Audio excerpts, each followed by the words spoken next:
Hey everybody, it's Josie here again. So today I want to do a bit of a recommendations video. I just did a video talking about The Devouring Grey and kind of what I thought about The Devouring Grey, and saying that I had read better LGBTQIA representative, queer representative fiction sort of in that fantasy genre. And I felt like the billing of it being very kind of diverse and very queer was a bit off because it wasn't really that diverse. So I thought, put my money where my mouth is, and give you some recommendations of books that are kind of fantasy, sci-fi, that kind of genre, if you like that, but that also have really good kind of queer representation in them, at least from my perspective, quite a lot, and good queer representation. So yeah, so that's what I'm gonna do. I'm also trying to maybe pick some that aren't the ones that are spoken about all the time on BookTube, because there are some that are really, really popular, and I've probably included some of those, but I also wanted to do a few that maybe aren't that spoken about. So first one though, is probably one that a lot of people talk about, but I couldn't do this video without including it because it is phenomenal, and that is A Long Way to a Small Angry Planet. There's actually 3 books by Becky Chambers, and these ones are, so they're sci-fi fantasy. Basically, we are way, way in the future where we've colonized planets and you have different species. And what I love about these books is that, yes, they're sci-fi, but they focus in on the relationships and the emotions between people. And there is a gorgeous female interspecies romance in this, which is just beautiful. And the way Becky Chambers explores gender as well, and gender fluidity, is phenomenal. The way she explores understanding different cultures and using, obviously, space and aliens, I guess, as a metaphor for that, but you could really relate that to real life, and really understanding people and, you know, celebrating our differences and accepting and loving people as they are. So I think this book is phenomenal. This whole series is phenomenal, and I highly, highly recommend it. Then the next one I've got here is, actually don't hear that many people talk about it. I think more pre-release than post-release, but it's Slayer by Kirsten White. Now, this may just be me because I am a Buffy the Vampire Slayer super fan. Favorite program growing up, but I was really looking forward to a book that is set in the Buffy realm, and I'll be honest, I was not disappointed. I had a great time reading this. This is not gonna be anywhere as deep as, you know, these books are, but I had a lot of fun. So this is basically set, if you've watched Buffy, the series kind of ends with all magic ending, basically. Buffy has to save the world, and the way she does it is quite spectacular. But long and short of it, you know, magic has stopped, no more Watchers are being activated.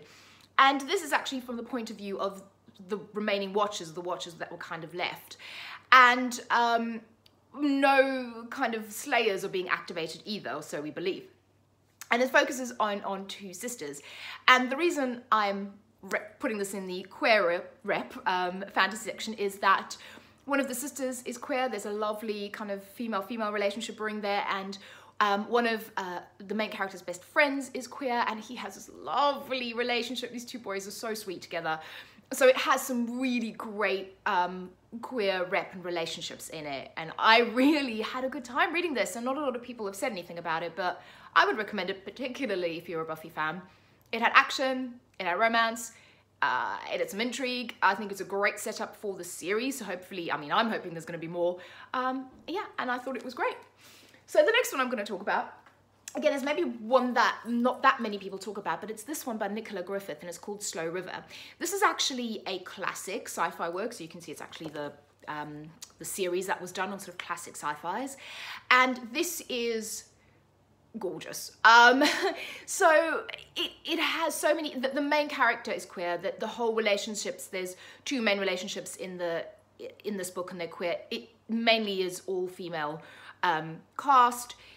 It is sci-fi, and there are some actiony bits in it, but it is actually really written from a point of view of trauma, of childhood, of family trauma, of friendship, of what we do to survive, what we do for love, who we trust, who we love. And It is a beautifully written book. It's post-apocalyptic, kind of in quite a modern-y, kind of gadgety age, I guess.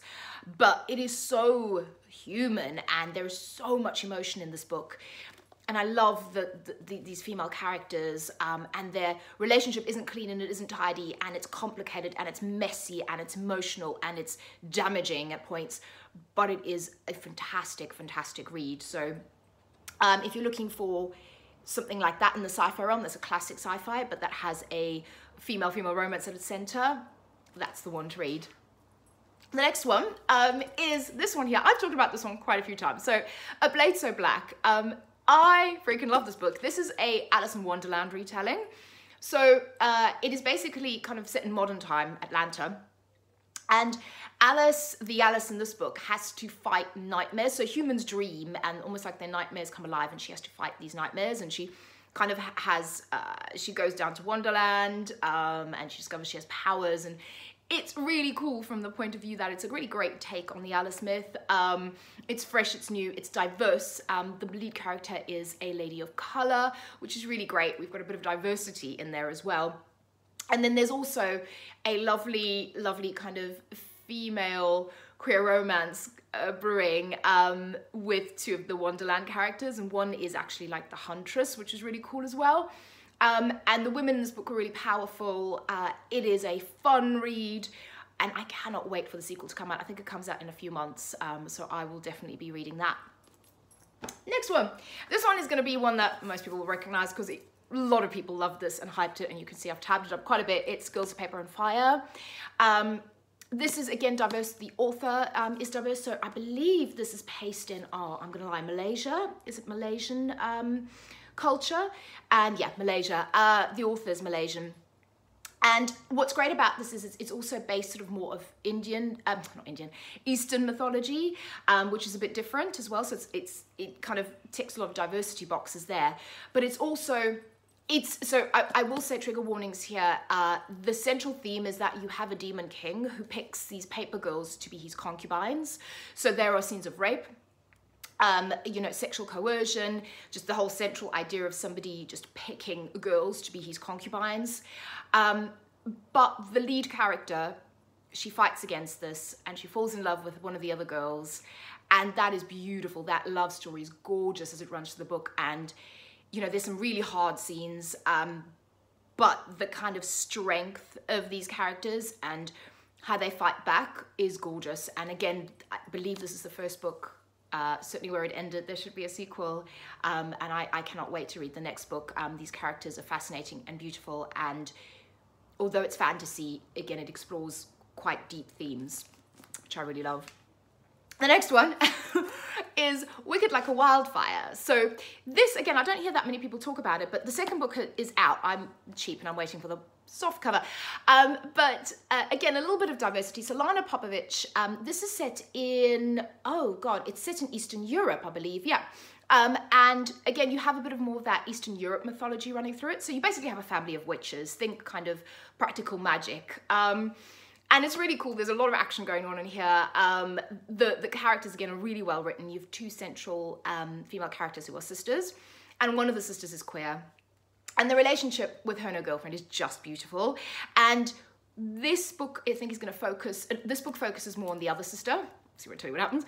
But in the next book, I believe we're going to focus more on, so she's going to take, so the sister who is the queer sister is going to take a bit more of the lead, and I want to see a bit more of that relationship between her and her girlfriend. So, but this is really beautiful. This is witches and magic, and again, it's a lovely love. If you like practical magic, that kind of thing, highly recommend that one.